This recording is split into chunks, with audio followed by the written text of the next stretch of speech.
There was an announcement a couple of weeks ago about GroupM and Hulu partnering to create new content, new online video series, and then to be able to help bring brands closer to that content. And it just goes back to what we see as a huge challenge today in TV and online video, which is a lack of really good premium content. And brands want to be aligned with premium content. Sure, they want to reach audiences, but they want to be next to that premium content.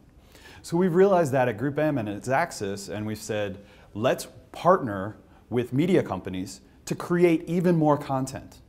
And then when we bring that content to the market, to consumers, let's surround that with great brands through programmatic audience targeting. And so it solves one of the biggest problems in online video and in addressable television today, which is premium good content. And so we're starting to address that.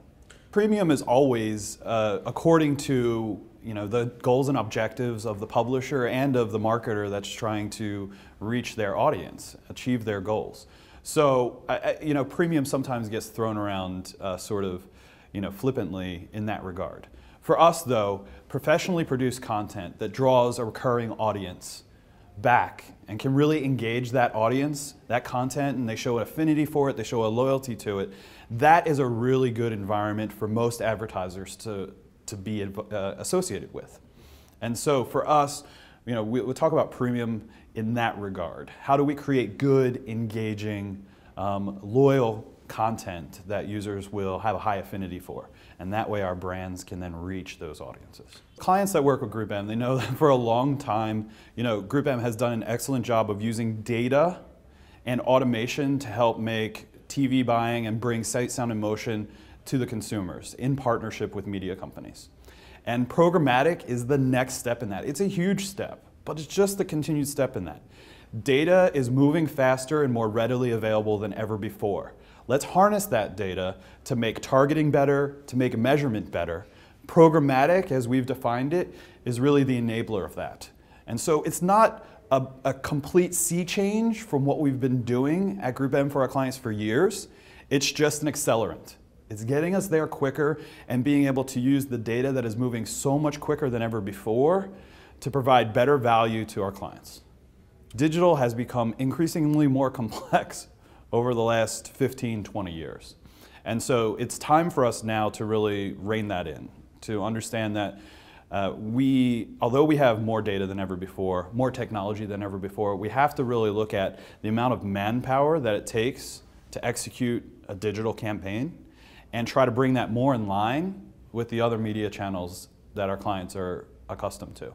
Programmatic, data-driven solutions will help simplify some of that complexity. And I think that we finally have the buy-in from both the media companies and the agencies to get this done for clients. So it's actually good. Everybody's lining up and saying, like, let's take a look at TV or print or outdoor and how those have been bought in the past, how they've been measured, and what can we learn from that in digital? How can we bring things like GRPs and some sense of standardization, and then layer on top of that automation and programmatic capabilities so that we can simplify this and bring it back to a place that brands are familiar with and comfortable with. TV, print, outdoor, etc. Systems that talk to each other is an answer in all of this. I don't know, ultimately if there are fewer of them, that's good, but the most important thing is like connectivity. And we talked about there's been discussions recently around does programmatic move the responsibility of targeting and performance from the media company, the seller of media, to the buyer of media? And I don't think that's necessarily the case. I think that platforms coming together and the connectivity, things that like Xaxis enables, allow publishers and advertisers to actually work closer together, to increase performance for both sides so that more money flows through these channels ultimately because it works. And so I think that it's not necessarily that there's a holy grail of like a limited number of platforms. It's the idea that if we're going to use something, if some platform or technology adds value, let's connect it. Let's bring it together and make sure that everybody has the availability to use it so we can continue to drive this forward.